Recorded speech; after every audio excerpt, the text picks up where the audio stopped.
Time to talk Mountaineers here at the Voice of College Football. Don't forget to like the video, share these videos out on social media.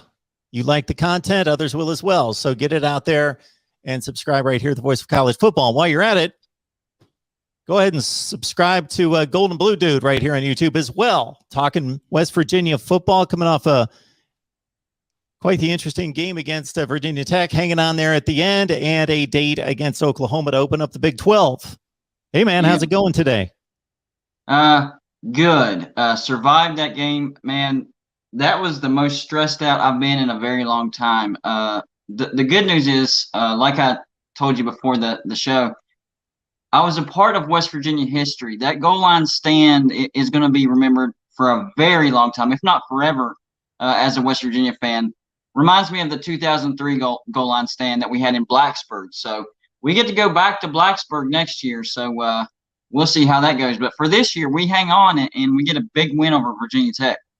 So just kind of set the scene for us because we want to clarify this for everyone. Golden Blue Dude was at the game, West Virginia, with a rabid fan base. If you're new to college football, a younger fan, maybe you don't know that West Virginia and Virginia Tech, the rivalry goes back years and years and years. It goes back to the days of the Big East. Then before that, when they were both independent. So this goes back. It's a regional rivalry. There's a trophy on the line, the Black Diamond Trophy, correct? That is correct. Yes, which relates to the coal in the region, of course. So yeah, it's a relatively new trophy, but I like it. Yeah, you got a West Virginia breaking out to a 2-touchdown lead like that. Letty Brown runs for 80 yards and a touchdown. That was one of the scores, 27-7 in the third quarter. And then things kind of ran off the rails. Oh, yeah.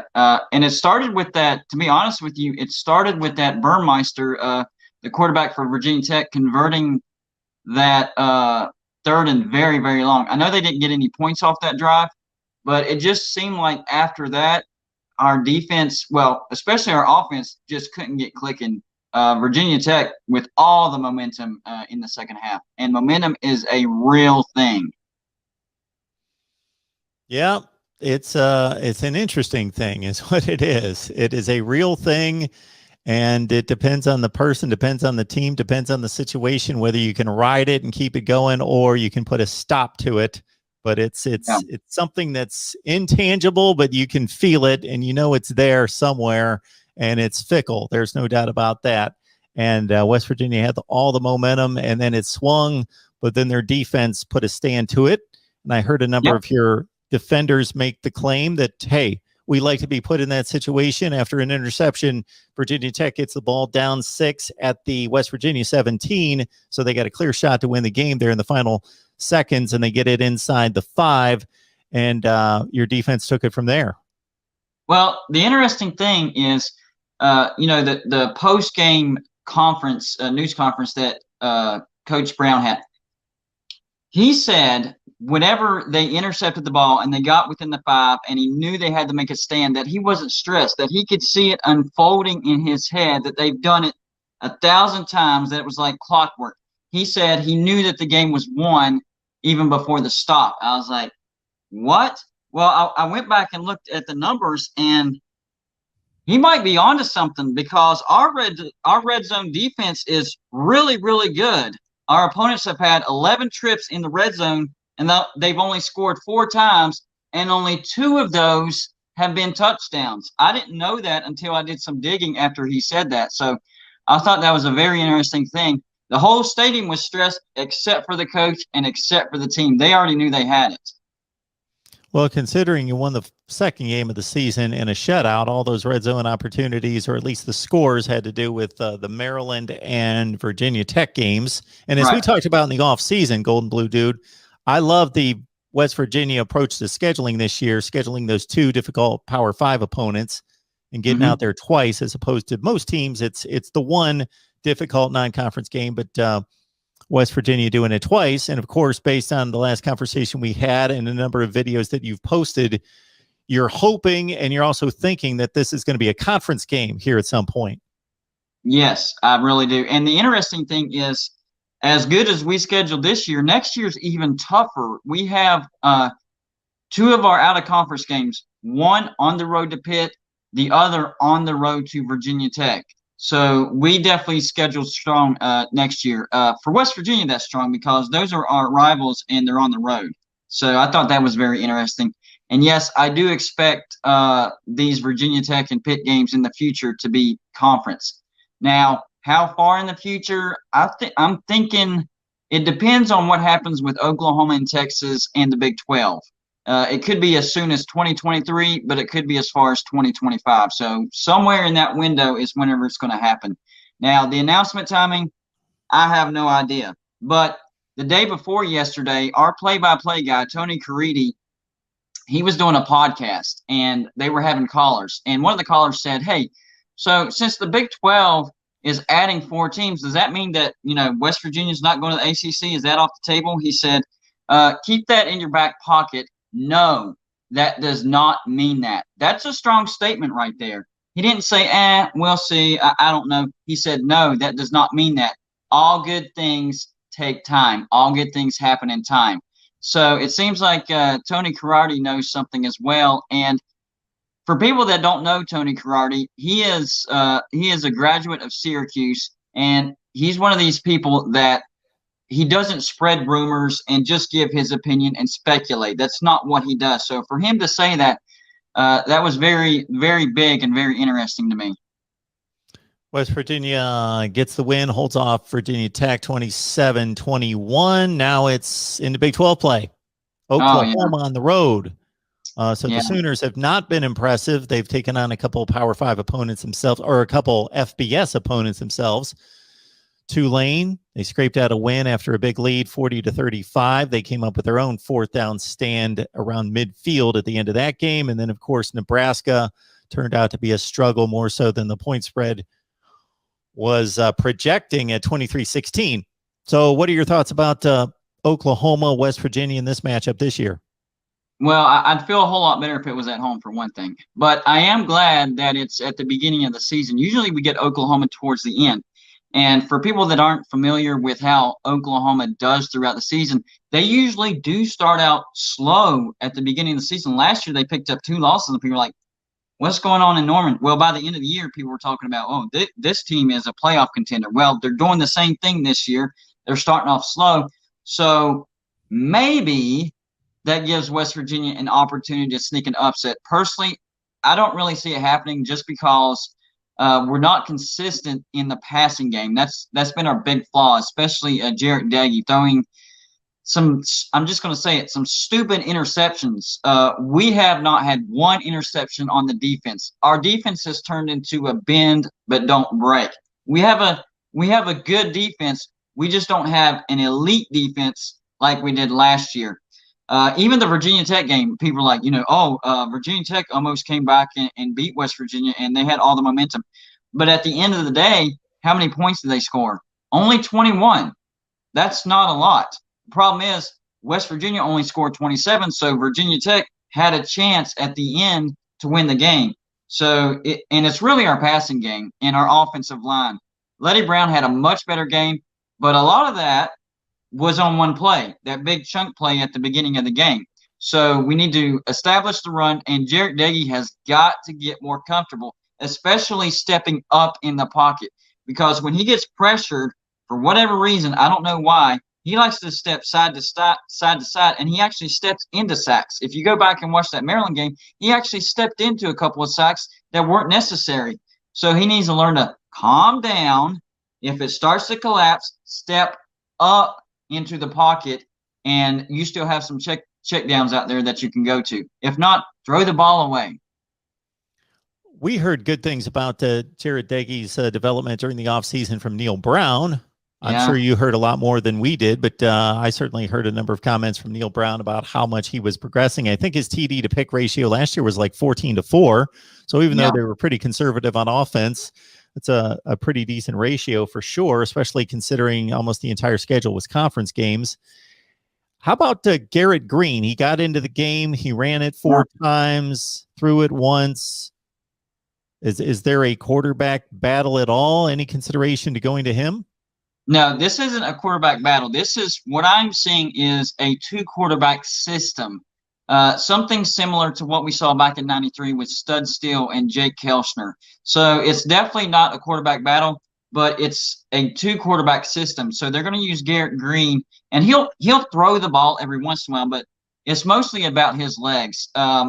There's one issue that I do have about Garrett Green, and that's he's not patient.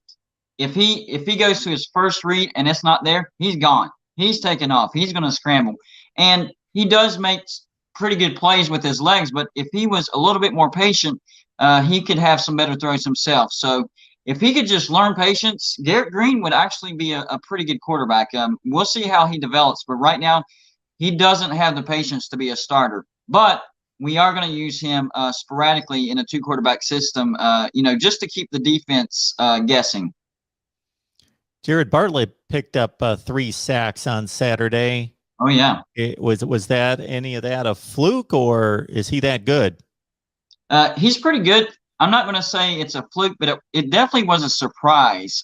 He definitely he surprised me, but I don't think it's a fluke because he's very athletic and he's very quick. So I actually think we'll see some progression out of that because we actually had Jeffrey Pooler.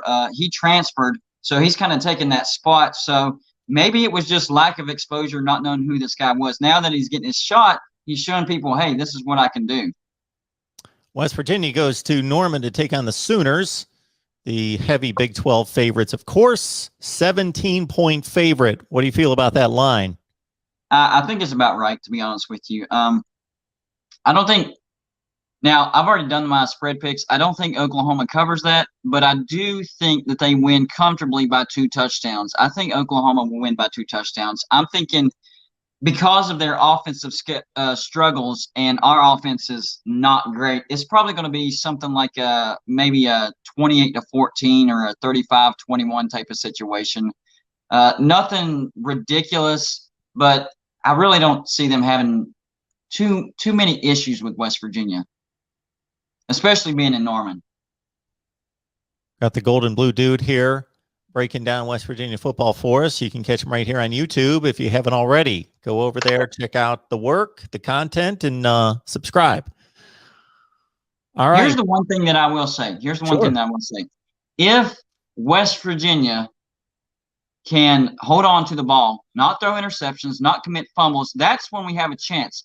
The reason why I'm predicting Oklahoma to win by 2 touchdowns is West Virginia hasn't shown me that they're going to stop doing that anytime soon. Jarrett Doege throws inopportune interceptions, not just interceptions, but right when you need him not to do it. If you go back to the Maryland game, we got in the red zone, and if we would have kicked a field goal, we would have taken a 1-point lead. What happens? He throws a pick in the end zone.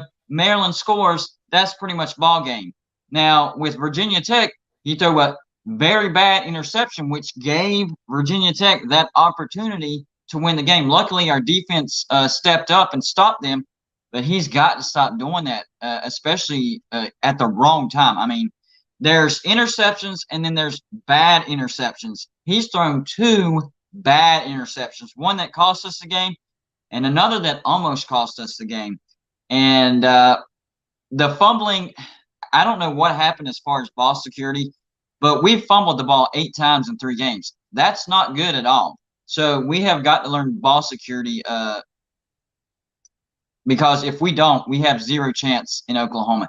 But I will say this. One surprise, one bright spot that I didn't see coming, and that's our return game. Winston Wright Jr. is a threat to take it to the house anytime he touches the ball. Teams have caught on to that, and they're kicking away from him. But if he can get his hands on the ball on one of those returns, look out. He can do some damage. Oklahoma, West Virginia, and Norman on Saturday night. We're getting the breakdown of West Virginia football from the Gold and Blue dude. Check him out here on YouTube. Like this video, share this video out on social media. Get the word out there that we're talking college football with you each and every day here at the Voice of College Football. Is this West Virginia team about where you thought they would be? Yeah, pretty much. But the only concern, and I've already talked about it, is turnovers. I don't know where this has come from. I know Doege had minor issues throwing interceptions last year, but it seems like it's gotten worse this year. And then the fumbles. We got to stop doing that. If you go back to last year, we had a fumble, scoop, and score that cost us a game against Texas Tech. That's what people are not realizing about West Virginia. If we stop shooting ourselves in the foot, we're actually a pretty good team. You go back to the Maryland game, 4 turnovers. Maryland had 0. So what that means is Maryland had 4 extra possessions, 4, and they still only won by 6. So if you eliminate 1 or 2 of those, I think West Virginia wins the ballgame, especially that interception in the end zone thrown by Jarrett Deggy. So we have to get those turnovers under control. Once we do that, West Virginia is going to actually be a pretty good team. We're averaging 39 points per game, and I know that's inflated by the LIU game, but we scored 24 against Maryland and then 27 against Virginia Tech, and we're allowing 17 points per game. So our defense is not taking a massive step backwards like people thought they were. They're not elite, but they're still pretty good. So, as long as the defense keeps performing like it does, we're going to have chances in some ball games that we probably shouldn't. All right, Golden Blue Dude, I think we're good to go unless you got anything else to add on this one or anything else.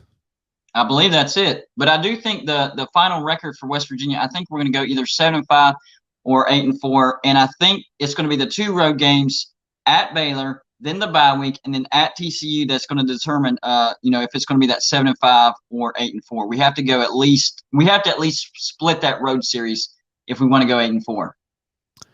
All right, man. Enjoy the football this weekend. I will. And I'm going back to 3 more games. I'll be at the Texas Tech, the Iowa State, and the Texas game. So nice. I'll be there. All right. Have a big time. And again, enjoy the games this weekend.